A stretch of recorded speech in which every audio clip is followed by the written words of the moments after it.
protector vigilante. Un caballero oscuro. En el mundo del cine quedan muy pocos directores como Christopher Nolan.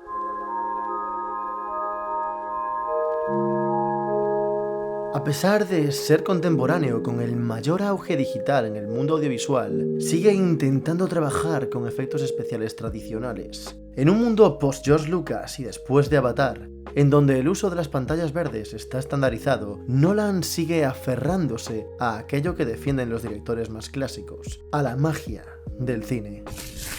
Hace un par de años, Martin Scorsese realizó varias declaraciones polémicas acerca del universo cinematográfico de Marvel.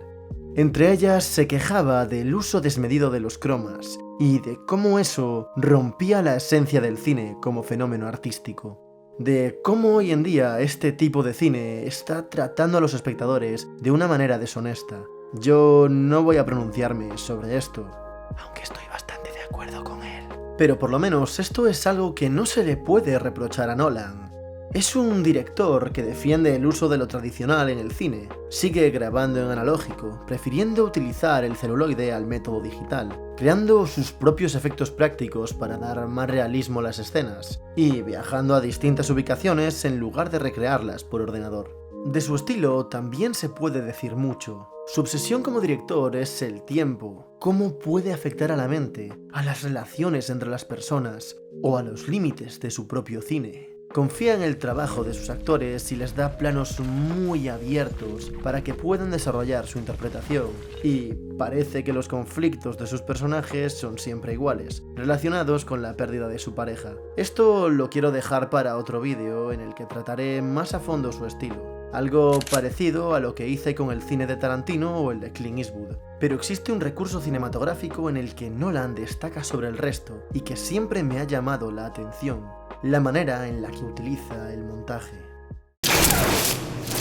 Desde que comenzó como director, esta ha sido una faceta vital para su cine, pero se comenzó a hacer notar en el truco final. En esta película se establece una relación directa entre el espectador y la historia, cambiando de escenas según la perspectiva de los protagonistas, engañando al público como si estuviera realizando un truco de magia, esperando ese prestigio del que se habla.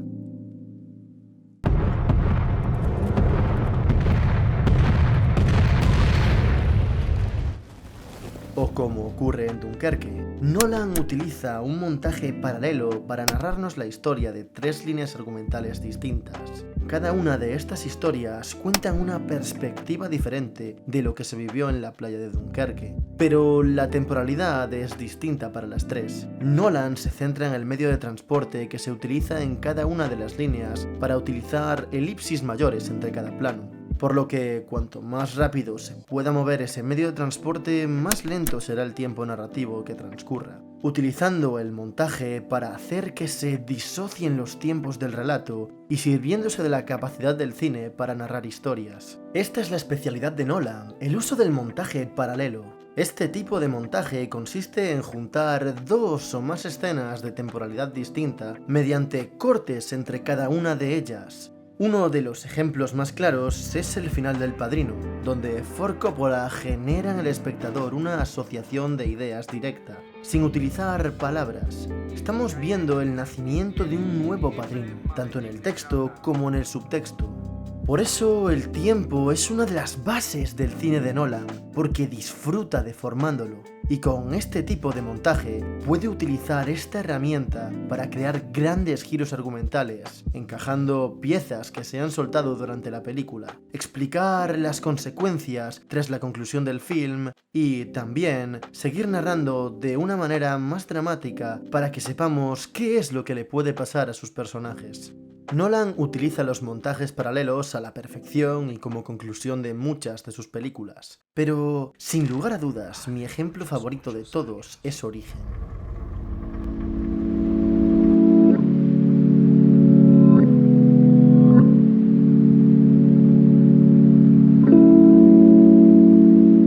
Cuando hablas del cine de Christopher Nolan, a la gente siempre se le vienen muchas películas a la cabeza. Por norma general, siempre se acuerdan de Interestelar y de El Caballero Oscuro, pero nadie olvida nunca Origen. Sinceramente no me extraña. Nolan es capaz de transmitirnos sensaciones únicas con esta película. Es lo que intentó con Tenet, solo que bien hecho, creando una historia compleja pero fácilmente entendible para su público. Y a pesar de que se sobreexplique bastante, cualquier espectador puede disfrutar de ella. Origen acaba siendo un conglomerado de buenas decisiones que dan como resultado una muy buena película. Cuando se estrenó en 2010 fue admirada por sus efectos especiales, pero todo funciona bien en la película. Con esto no quiero decir que sea perfecta, tiene algunos errores típicos de Nolan, pero el balance es mucho más que positivo. Cuando tratas una película con unos temas tan complejos como lo que son los sueños y las ideas de la mente humana, tienes que saber lo que estás haciendo, pero sobre todo, saber mostrarlo en pantalla. Ahí, aferrada. Para que alguien como usted arrobe. ¿Lo habéis notado? En la fase onírica, las defensas del consciente bajan y los pensamientos son vulnerables al robo. Y ahora, durante esta escena hay muchos fallos de Racord, errores en la continuidad entre dos planos distintos. Esto es un problema normal en producciones más humildes. Depende del trabajo del script, que tiene que recordar cómo había sido todo lo ocurrido en el plano anterior, para que a la hora de recrearlo con su contraplano, los espectadores no localicen el error. En este caso, Nolan transforma este fallo, cambia el significado de este gazapo para darle un nuevo significado dentro del lenguaje cinematográfico. Lo que normalmente sería visto como un problema, aquí te hace sospechar. Te lleva a un estado en el que te planteas lo que acabas de ver, como si fuera un sueño en el que nada de lo que haces tiene repercusión en el siguiente paso. Y no solo lo utiliza en esta escena, sino que más adelante en el film lo vuelve a hacer, como cuando Cobb le está enseñando a Ariadna las características de los sueños, transmitiendo una vez más una sensación extraña para el que ve la película, que aunque no sea consciente de los fallos de Racord, sí que nota algo desconcertante en la escena. Nolan no solo se limita a jugar con el lenguaje cinematográfico, sino que también utiliza una narración visual exquisita, acompañada de un sobrio montaje para deformar la percepción del tiempo y de la realidad en el público. Durante los primeros 13 minutos del film, está constantemente enseñándote algo nuevo, no con el diálogo, como hará más adelante. El tiempo parece pasar más despacio. 5 minutos reales equivalen a 1 hora en el sueño. Sino que valiéndose de la capacidad de atención del público. Si estás atento, puedes comprender varios conceptos mientras empieza la película, como con los dos planos de talla del reloj, acelerando y decelerando el movimiento de las agujas para enseñarte cómo funcionan las bases de los niveles del sueño. Te transiciona de manera sencilla a una temporalidad distinta, mostrándote que dependiendo del nivel en el que te encuentres, el tiempo transcurrirá a mayor o menor velocidad. Una idea que se vuelve a retomar cuando explica el concepto de la patada, que no solo explica otra manera de despertar mientras estás soñando, sino que utiliza la cámara lenta con fines narrativos, para mostrar esa diferencia de temporalidad que existe entre los diferentes niveles del sueño. Vamos, al contrario que Zack Snyder.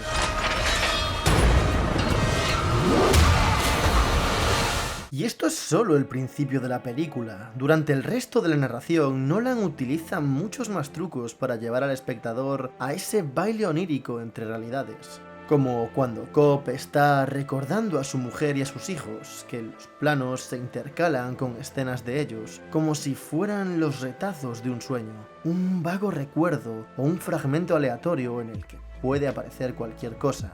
También puede deformar la realidad, como con la paradoja de la escalera infinita, un claro homenaje a las escaleras de Escher, en el que se presenta el espacio visto desde arriba, mostrando con un truco visual una escalera cíclica, que acompañado por planos en los que parece que están subiendo continuamente, produce la sensación de que no tiene límite gracias a la magia del cine.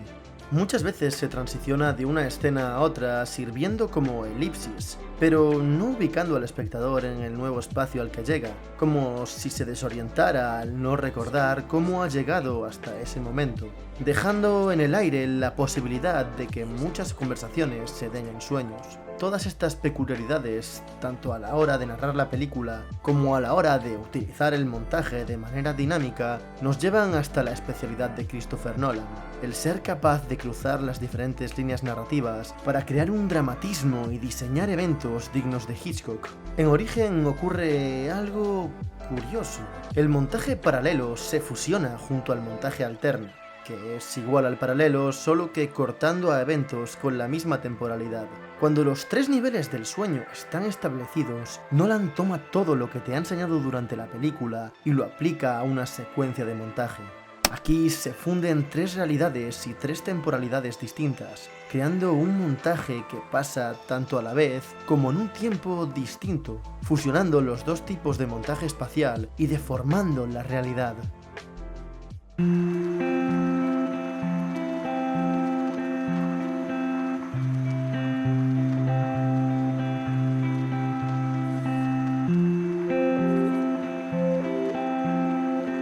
El montaje es una de las herramientas más increíbles del cine.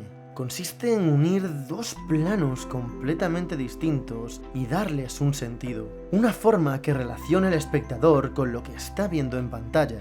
Origen utiliza un montaje completamente distinto al de obras parecidas, como Paprika, que es mucho más caótico y salvaje, como para mostrar esa aleatoriedad de los sueños.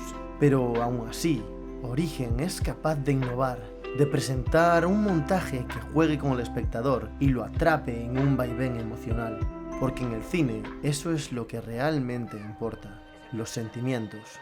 Eso es lo que crea la mayor ilusión de todas, esa magia del cine que nos atrapa y que no nos permite distinguir la realidad de los sueños.